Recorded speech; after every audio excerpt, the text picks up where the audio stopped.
o fluxo constante de ativos menos voláteis é muito mais importante na criação de riqueza do que ganhar uma bolada. Se você ganhar uma bolada, a chance de você perder bastante dinheiro é muito grande, porque, né, agora, se você está criando a sua riqueza, né, com ativos que te geram fluxo de caixa por diversas razões, seja porque é uma ação que paga dividendos, seja porque o Sam tem 40 lojas dessas e todas pagam um pouco de dinheiro para ele, o fluxo é mais importante do que ganhar uma bolada. Sim, talvez no fim da vida você vai ter. É muito melhor e você vai ter muito mais dinheiro com ativos menos voláteis que te pagam fluxo constante de receita do que você apostar num ativo que pode dar uma puta de uma pancada ou não. Então, a pancada, ela pode ser assim. Dizem que os melhores investidores são os que conseguem controlar, né, o pessimismo de curto prazo, né, com o otimismo de longo prazo. Então, assim, no curto prazo, as coisas podem oscilar demais e isso pode te machucar. No longo prazo, se você encontrar boas empresas que vão estar te pagando, vão estar no fluxo, né, entrando dinheiro para você, você tende a terminar a vida com mais dinheiro, né? Assim, fazendo, por exemplo, tem um conto, né, que quando foram inventadas as leis das probabilidades, lá no ano 1500, 1600 e tal, né, a gente sabe que uma moeda ela tem 50% de chance da cara, 50% de chance da coroa. Depois conta uma história que não é 50%, acabaram de ver um estudo de provar, mas em tese é. Tá. Aí, por que eles chegaram nessa conclusão que é 50%? É porque se você joga a moeda 1000 vezes, né, ela tende a dar 500 vezes, 499, 501 de um lado, 502 do outro.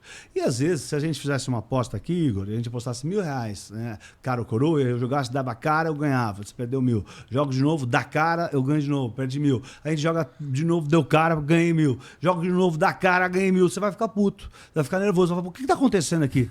O que está acontecendo é que você está querendo o resultado de longo prazo no curto prazo. Você quer ganhar uma, perder uma. Ganhar uma, perder uma. Isso não tem no curto prazo.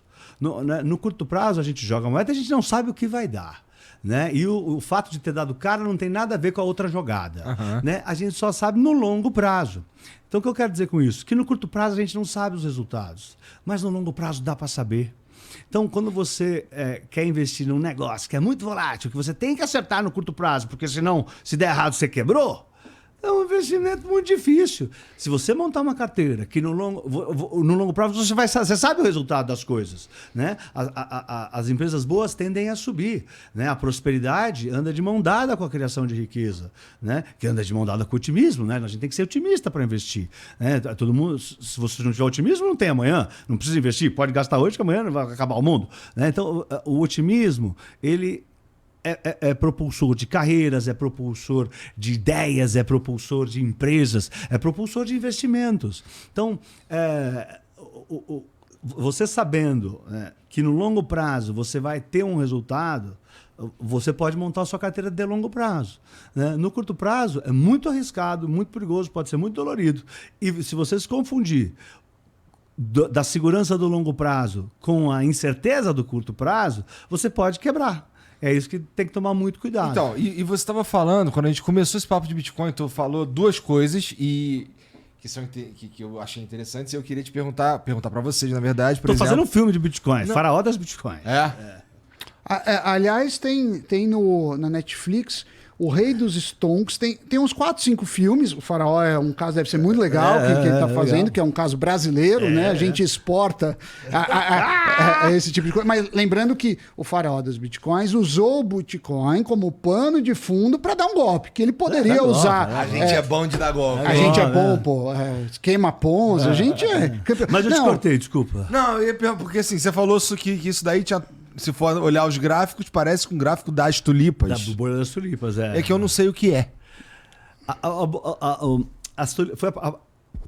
Lá na Holanda, né? A Holanda é o berço do mercado financeiro mundial. Né? Lá foi o primeiro... do mercado futuro, principalmente, né? Porque tinha muito mercantilismo, então a Holanda tinha isso. Você entregava uma produção futura, você comprava a prazo. Mas foi onde inventaram o mercado futuro. Mas foi onde nasceu o primeiro Banco Central, foi nasceu o primeiro fundo. Já agora a minha saca de, sei lá, de arroz que eu vou colher lá na casa do cara. O primeiro mercado futuro inventado foi o de tulipa.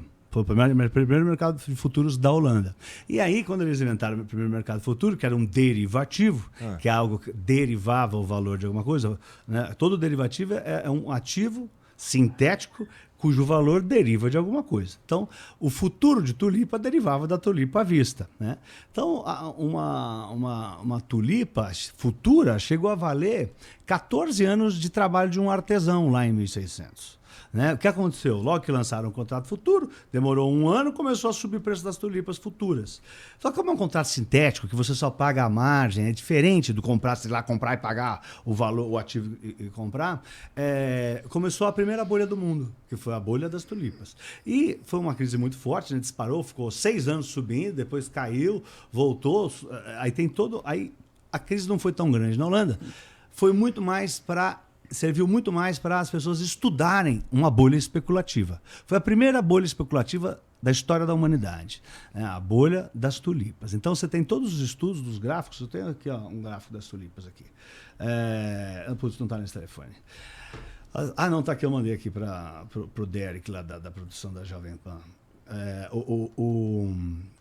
Serviu para as pessoas estudarem e aprenderem os gráficos, como é uma bolha especulativa. E é inacreditável, Igor. Toda bolha especulativa tem o mesmo gráfico. E a Bitcoin está com cara de... A Bitcoin que você puxa para trás desde o começo. Por quê? Porque a Bitcoin, né, ela começou valendo 1 centavo. 1 centavo de dólar. Tem história de gente pagando pizza com 3, sei lá. Valia 1 centavo de dólar e está valendo 52 mil dólares. Né? O que aconteceu com as Bitcoins? Você podia negociar uma Bitcoin, aí depois aí começou a subir muito de preço, aí dividiram elas, aí você podia comprar frações de Bitcoin, depois dividiram mais, depois dividiram mais, depois dividiram mais. Né? Então, tem um ditado nos Estados Unidos que diz, quando o engraxate manda você comprar ação, você tem que vender. Né? Então, assim, no mundo você vai lá no interior da Índia e o Uber lá dentro tá mandando você comprar Bitcoin. Então, é uma história meio antiga essa aí. Ó. Por exemplo, isso aqui é o gráfico das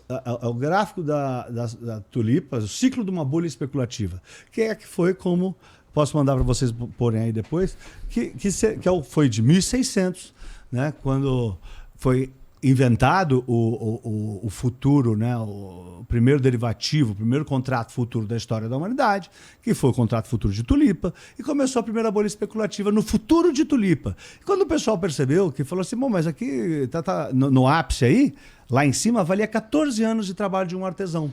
Uma tulipa não vale 1 minuto do trabalho de um artesão. E no 3 caso, minutos ele troca por uma tulipa. Só que no futuro ele tinha que trabalhar 14 anos. E valia bem mais que casas. A grande questão é que a lógica, e aí a gente não consegue cravar se é bolha ou não, claro, todo mundo tem medo disso, e só vai saber depois, mas o que eu acho que é uma lógica perigosa para qualquer ativo, isso inclui também o Bitcoin, é assim, por que você está comprando isso? Eu estou comprando isso porque amanhã vai valer mais. Porque aí é por isso que compravam as tulipas futuras, porque amanhã vai valer mais. Porque assim, é meio que chamam teoria do tolo maior. Eu estou sendo tolo, mas amanhã vai ser algum tolo. E aí você perde a razão. Ganância, entusiasmo, são todas fases. Né? O Bitcoin, diferente de uma ação você olha o quê? Os dividendos dela, né? As empresas vão ter lucros até o infinito. Parte desses lucros vão ser distribuídos. Ok. Você traz esses lucros distribuídos a valor de hoje e dá o valor. No caso de moeda é muito mais complicado, porque o Bitcoin não tem um rendimento. O Bitcoin é que você sabe assim, tem um estoque, aí tem a casa da mineração, vai chegar uma hora que vai ser finito isso, né? Que é a ideia do Bitcoin, e vai ser a lei da oferta e procura.